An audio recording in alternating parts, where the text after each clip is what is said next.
let's start with this. The ulnar nerve runs all the way down the elbow, the forearm. It controls the pinky and the ring fingers. My ulnar nerve was badly compressed to a point where holding a cell phone was becoming difficult, almost impossible to dial numbers. Opening a door was becoming difficult. And if small things like that were becoming hard, what do you think was happening here inside of the gym? Heavy exercises that required grip strength, like heavy weighted pull-ups, farmer's walks, deadlifts, RDLs, all of these exercises were becoming almost impossible. Dumbbell walking lunges, anything that required the grip was becoming very difficult for me because my nerve function in that hand was fading. I want to say I was somewhere between maybe 20 and 30% of the maximum function of that nerve. And if I was outside in the cold, that number would drop down to about 15%. It was a disaster. I remember shoveling snow, and I could only shovel for 10 minutes at a time, because after 10 minutes, my whole hand would just go to sleep. I could no longer hold the shovel.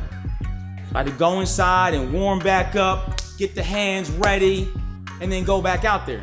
So 20 minutes of shoveling snow actually turned into an hour to 2 hours of shoveling snow because I had to keep taking breaks because I could no longer feel my hand.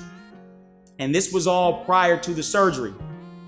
I got the surgery done, and 10 days afterwards, they took off that soft wrap. When I went home, the first thing I did was to try to do push-ups.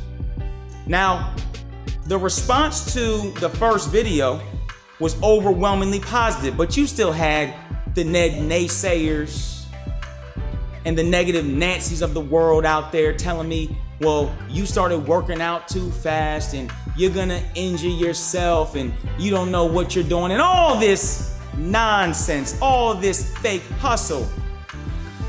You see, it's all in the mind. I'm not gonna put myself in a position to injure myself, but I'm also not gonna sit around for many weeks telling people, selling people a bogus woe is me victim story about my surgery. Oh, I got my surgery, so now I can't do anything. And I'm gonna live with that.